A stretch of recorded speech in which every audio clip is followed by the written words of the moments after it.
कला दर्पण न्यूज। 3.20 कोटींचा tender fix. Hupari नगर परिषदेत पारदर्शकतेचा बळी। नियम भंग करणाऱ्या अधिकाऱ्यांवर कारवाई कधी? 3,20,00,000च्या वादग्रस्त निविदा प्रक्रियेप्रकरणी आता अनेक गंभीर प्रश्न पुढे येत असून या संपूर्ण प्रकरणामागे नेमका फायदा कुणाचा झाला याची चर्चा शहरात रंगू लागली आहे। गुप्तपणे राबवण्यात आलेली निविदा प्रक्रिया ही विशिष्ट ठेकेदाराच्या फायद्यासाठीच आखण्यात आली होती का, असा थेट सवाल उपस्थित होतो आहे। स्थानिक ठेकेदार व नागरिकांमध्ये असा आरोप होत आहे की निविदा प्रक्रिया जाणीवपूर्वक मर्यादित ठेवून स्पर्धा टाळण्याचा प्रयत्न झाला। काही ठेकेदारांनी नियमांनुसार सहभाग घेतल्यानंतरही त्यांना अप्रत्यक्षपणे दूर ठेवण्याचे प्रकार घडल्याची चर्चा आहे। त्यामुळे स्पर्धा ही केवळ कागदोपत्री ठेवून प्रत्यक्षात ठरवूनच काम देण्याचा प्रयत्न झाला का, अशी शंका व्यक्त होत आहे।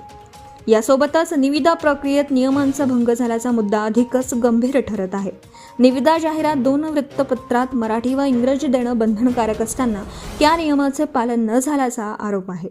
तसेच स्थानिक स्तरावर उपलब्ध नसलेल्या वर्तमानपत्रात जाहिरात देऊन माहिती दडपल्याचा संशय व्यक्त होत आहे। या सर्व पार्श्वभूमीवर आता मुख्य प्रश्न असा उपस्थित होत आहे की नियमभंग करून निविदा प्रक्रिया राबवणाऱ्या संबंधित अधिकाऱ्यावर कारवाई कधी होणार? प्रशासन या प्रकरणाकडे केवळ तांत्रिक चूक म्हणून पाहणार आहे की यामागील जबाबदारी निश्चित करून कठोर पावले उचलणार आहे, याकडे लक्ष लागलं आहे।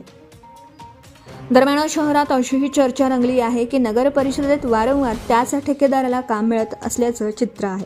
त्यामुळे या सर्व कामांची स्वतंत्र चौकशी करून जर कोणतीही संगनमताची बाब आढळली तर संबंधितांवर कारवाई करावी, अशी मागणी जोर धरत आहे। मुख्य प्रश्न उभे ठाकलेत।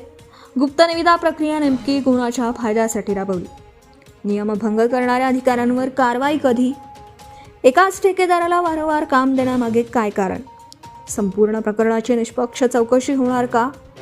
नागरिक व प्रामाणिक ठेकेदार आता या प्रकरणात पारदर्शक चौकशीची मागणी करत असून जर या प्रकरणात कारवाई झाली नाही तर भविष्यात अशा प्रकारांना अधिक खतपाणी मिळेल, असा इशाराही दिला जात आहे।